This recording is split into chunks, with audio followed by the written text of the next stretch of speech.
लोकसभा चुनाव के तीसरे चरण का मतदान हो चुका है। यूपी की 10 सीटों पर बड़े बड़े प्रत्याशियों की किस्मत ईवीएम में कैद हो चुकी है।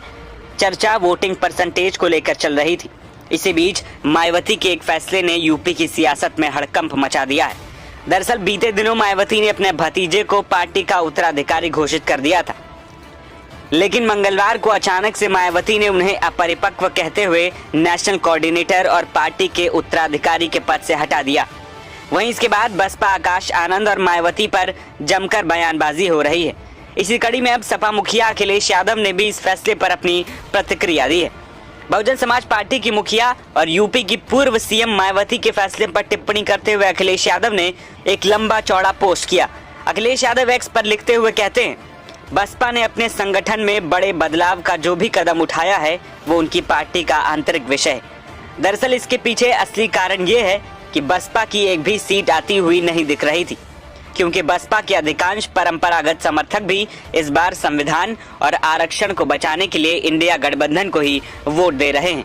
इस बात को बसपा अपने संगठन की विफलता के रूप में ले रही है, इसीलिए उनका शीर्ष नेतृत्व संगठन में इतना बड़ा फेरबदल कर रहा है।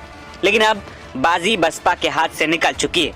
सपा प्रमुख आगे कहते हैं, सच तो ये है कि जब बसपा का प्रभाव क्षेत्र होते हुए भी पिछले 3 चरणों में उनकी एक भी सीट नहीं आ रही है, तो फिर बाकी के 4 चरणों में तो कोई संभावना बचती ही नहीं।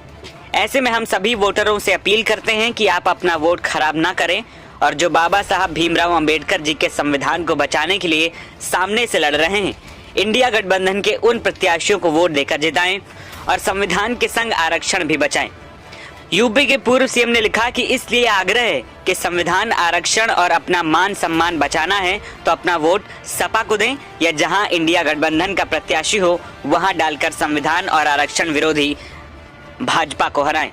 बता दें कि बहुजन समाज पार्टी की नई पीढ़ी के तौर पर पार्टी में अहम पदों पर काबिज किए गए आकाश आनंद महज 5 महीने ही नेशनल कोऑर्डिनेटर रह पाए।